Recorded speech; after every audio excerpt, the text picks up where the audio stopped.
in 5, 10 years, everything's going to have small microprocessors in them. So everything that you look at all going to have a way to talk to each other. And so that's going to be trillions of devices out there, and there's no simple way for anyone to hook those together. But we want anyone, like a child at 10 years old or someone who's actually never coded in their lives, to easily have a way to connect these items together and to build something that's what they want. Right now, there's large companies that are saying, here's what we think you want to do with our devices. But really what they should be saying, here is the data our devices have out, and here's the controls that have out. Now you do what you want to do with your devices. And that's the different viewpoint, is that we're giving the power to the people.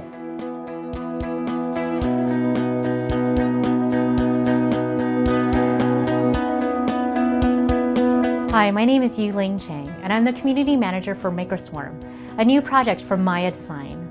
MakerSwarm is an authoring tool for the Internet of Everything. In short, it's an app that lets you build your own apps with digital and physical devices. Let's see how that works. MakerSwarm lets you see a device's components and use them in your apps. Here, I can see the components that make up my smartphone, things like the camera, accelerometer, and date and time features. I can look into my Wi-Fi thermostat, or even connect Bluetooth-enabled objects like my headphones or running shoes. After adding components, building apps is entirely visual. There's no coding required.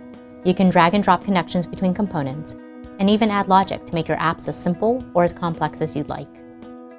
MakerSwarm makes it easy to make apps with friends and collaborate on how to make existing component blueprints even better. Not only that, but you can scale your MakerSwarm app to connect as many people and devices as you'd like.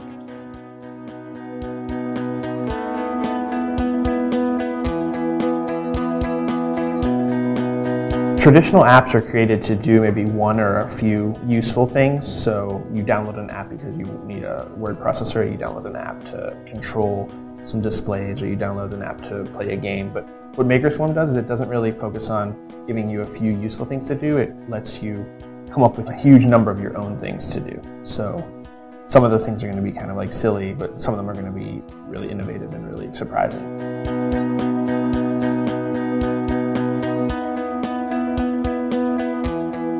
This is a question we get sometimes when we fly a drone helicopter using a Sphero ball, and people say, well, these are nice little toys, but what's the point of this? And I guess I would say that if we knew all the ways that this could be used, or even a fraction of all the ways this could be used, then there'd be no point to this. The point is to get it out there, and people are going to tell us amazing ways, things that they're going to do with it.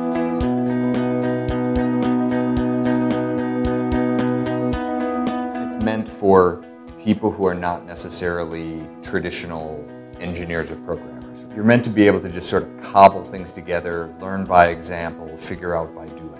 Instead of writing big things that all hang together, there are little things and you just sort of hook them together, much like Legos or something. We currently have working prototypes of MakerSwarm, and we're refining them through co-design sessions with kids and adults to keep refining the MakerSwarm app and make it awesome enough to give to you. We need to reach our goal here on Kickstarter. With the money, our team will continue building the app, do a redesign of the user interface based on user testing, and build a marketplace for MakerSwarm users to share their own custom components and add special features like the ability to connect tens of thousands of devices. Every little bit helps, so whether it's $5 or more, we appreciate your support. Thank you.